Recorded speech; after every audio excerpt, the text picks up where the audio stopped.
In this first tutorial, you will learn the basics of the FPS Creator X10 editor, and you will see how a simple room is constructed. This is the main editor window. The large black area is where you edit your games. It's a top-down 3D view of your game scenery. The left panel is the Objects Library. This is where you choose game assets to construct your games. The library is tab divided into 4 sections: prefabs, segments, entities, and markers. The icon bar across the top of the screen gives you quick access to important game design features, and the drop-down menu provides access to the remaining editing tools. We will now design a room to set the scene for your game. You will see that it's easy to create game levels with the FPS Creator X10. To make a room, we need to use room segments. These are like small building blocks that describe what the floor, walls, and ceilings look like. First, we need to choose the Segments tab in the library. Now, we click on Add New Segment. This brings up the available segments on your hard drive. We are choosing the Armory Full segment. We can now paint with this segment into the Edit window. Left-clicking changes a grid space to the chosen segment design. If you make a mistake or just want to change your design, click with the right mouse button and the segment will be deleted from the scene. Our small room is now complete, so now we just click on the test game icon. FPS Creator X10 will now build the game for us automatically. After a while, the game building process will finish, and we can click on the OK button to play our game. And there we go! The result looks fantastic! We can move around the room, and FPS Creator X10 does all the complex stuff like collision detection and 3D rendering for us. In the next tutorial, learn how to add extra walls and doors to your level. In this video, we show you how to construct your levels by painting walls and how to add doors into your scenes. The icon bar has a pick icon. Just click it once and then click any cell within the edit area. The segment of the cell you picked will now be the one you can design with. This time, we only want to add an internal wall, so we chose the Paint Only Segment Walls icon. The cursor now shows an arrow. This shows us where the wall will appear. By pressing the R key, we can rotate the arrow and place walls in different directions. A right click will remove a wall, so it's easy to fix mistakes. Now, let's add some doors. From the library, we click on Add New Segment. This time, we chose the Scenery category, and up pops a window full of doors. We'll choose an automatic door, which will open when the player gets close to it. A left click places the door into the wall we are pointed at. The door will be cut into the wall for us when we build the game. This is why it shows up green in the editor. As before, a right click will remove the door from the scene. Having placed 2 doors into our small room, we can now test it once more.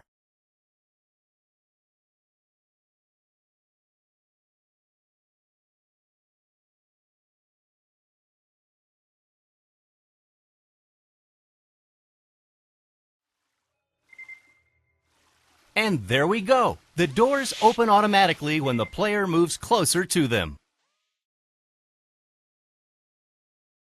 In FPS Creator X10, objects that move around during the game like enemies, weapons, and pickups are called entities. In this tutorial, you will learn how to place them into your game designs. First, we need to select the Entity tab in the library. Next, we click on the Add New Entity icon. We're going to add an enemy to the scene, so we select the Sci-Fi Characters section of the library. We choose our enemy and position it into the game design. Notice how we use the R key to rotate the enemy just before placing it down. Next, we add a table to the scene.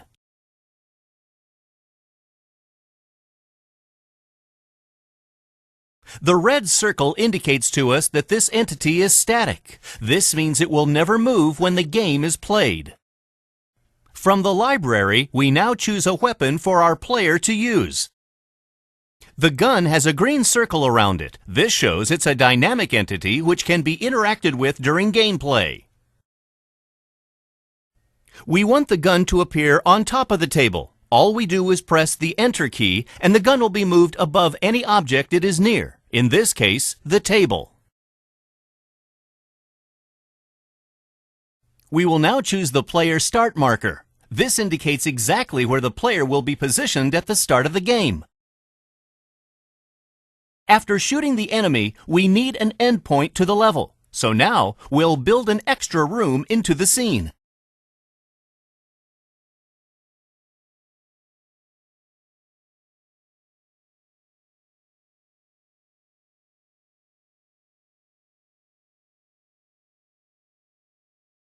Finally, we add a win zone marker. If the player reaches this zone, the level will end and the game is won.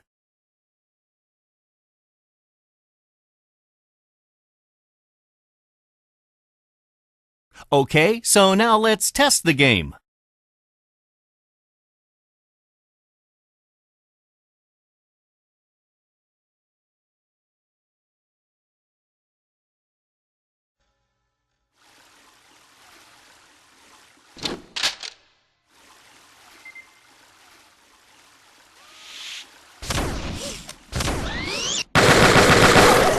So there you go, a mini game made in just a few minutes using just a few entities.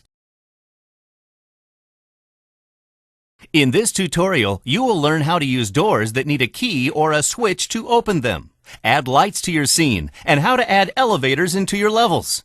We will also take a look at the visual effects menu. We will first add some light to the scene. From the marker library, we choose the white bulb icon and place these around the various rooms.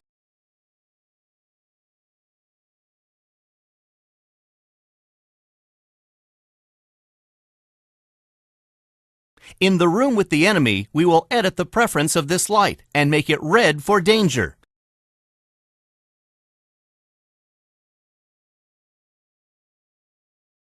We now add a door that needs a key to open it. From the library, we choose Door Circle Key. This door can only be opened with a key.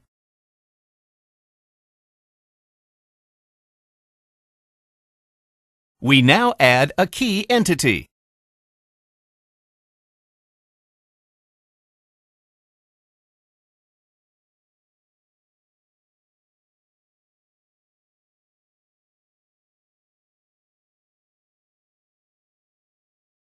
If we right-click on the door, we can view the properties of the door.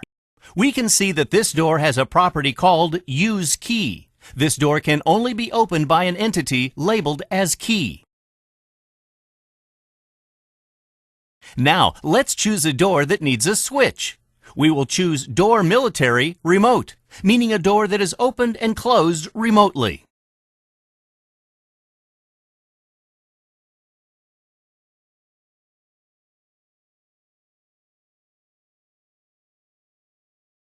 We now need a wall switch. We choose Switch 4. Notice that before we place the entity, there is a white arrow indicating in which direction the switch will fix to a wall.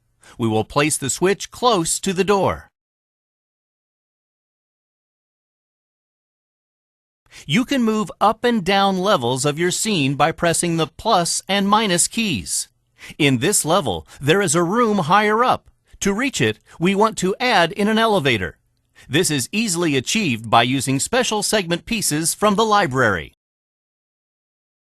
First, we choose the lift base platform.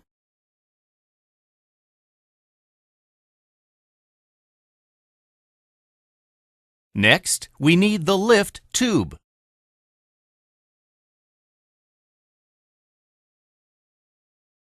And finally, the lift top. The lift is totally enclosed, so we need to add doors at the base and at the top to provide access.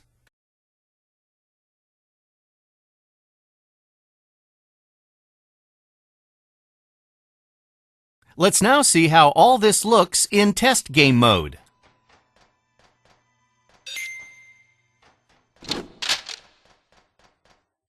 The door opens when we use the key.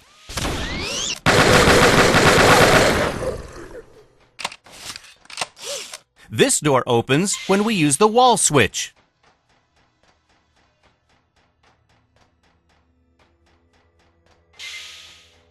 The elevator is fully operational. When in test game, you can also edit many of the cool Direct X10 visual effects. Just press the Tab key to access the control panel.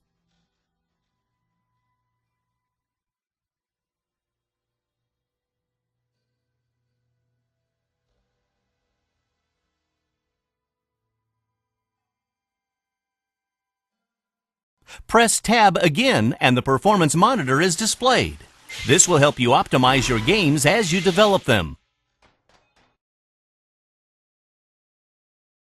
In this tutorial, you will learn how to change the behavior of characters.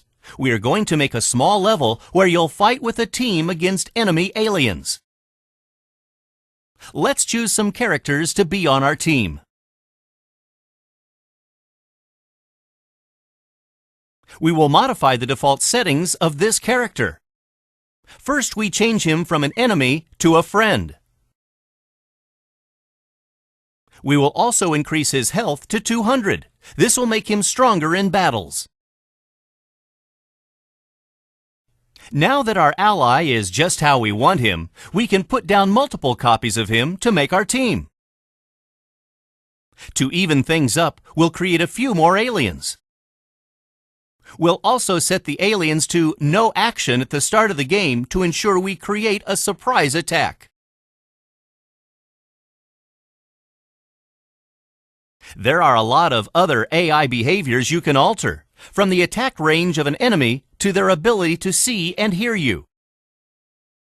All characters use pathfinding AI to navigate any maps you make, and the system will also make use of multiple CPU cores for extra speed.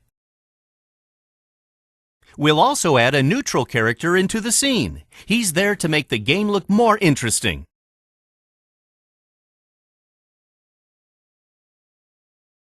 We're going to make our character follow a predefined path. This can be done by setting up a waypoint.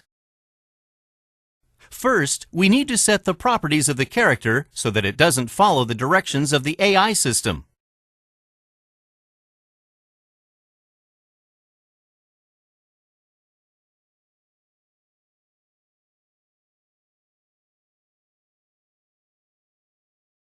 Now, let's create the waypoint.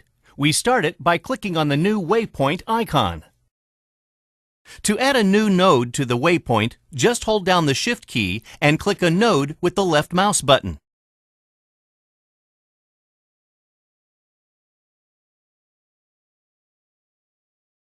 Okay, let's see how all this plays out when we test the game.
Once you have made a game in FPS Creator X10, you may want to share it with your friends in the form of a standalone game.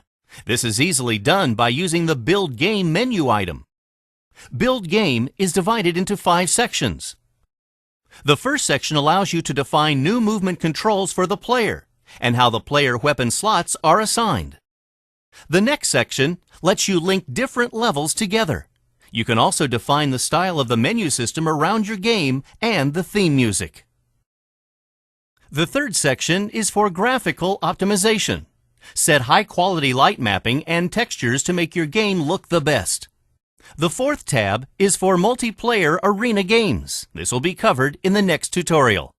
The final section is where you choose the final exe file to be saved to and if you want certain visual effects. When you have made all of your choices, you simply click on the Build Game Executable button, and your game is created in final standalone format.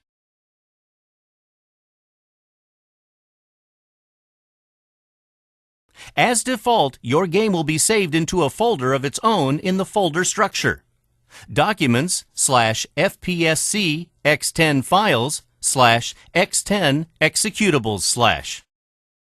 Let's run the standalone game. The game's menu system has been added on for you, but remember, you can change all of these visuals to suit your own game design.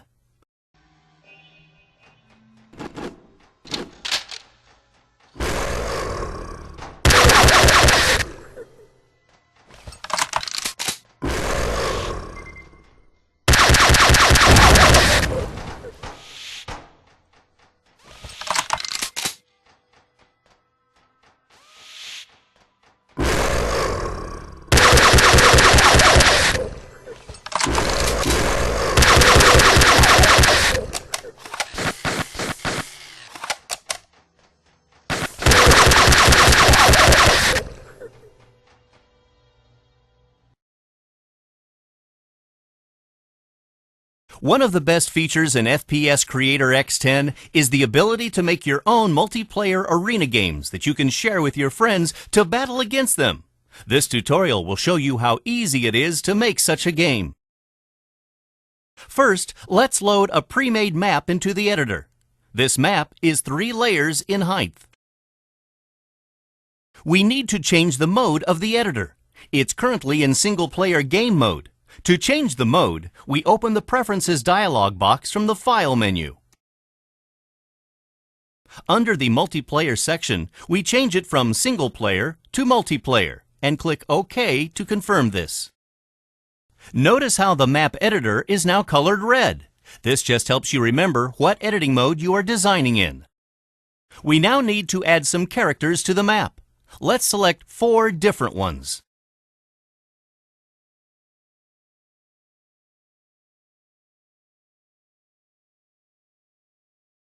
Where you position these characters in the map is where the game players will appear when the arena game begins.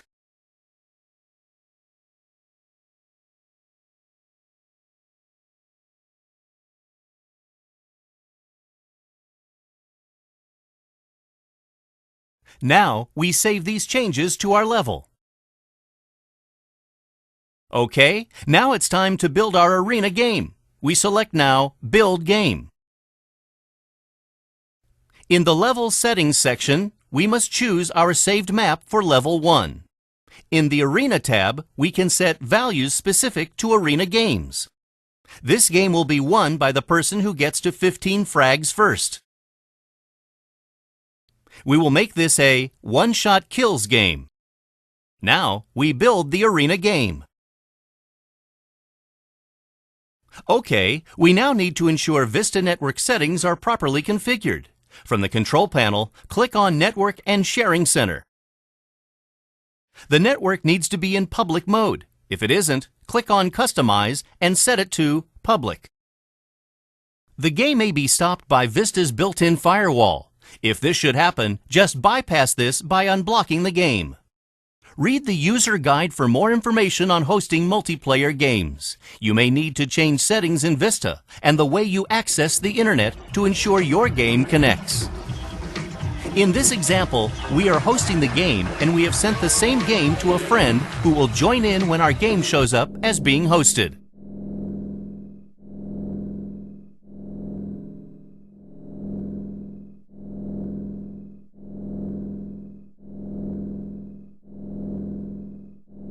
At the start of the game, you can choose which character you want to play as.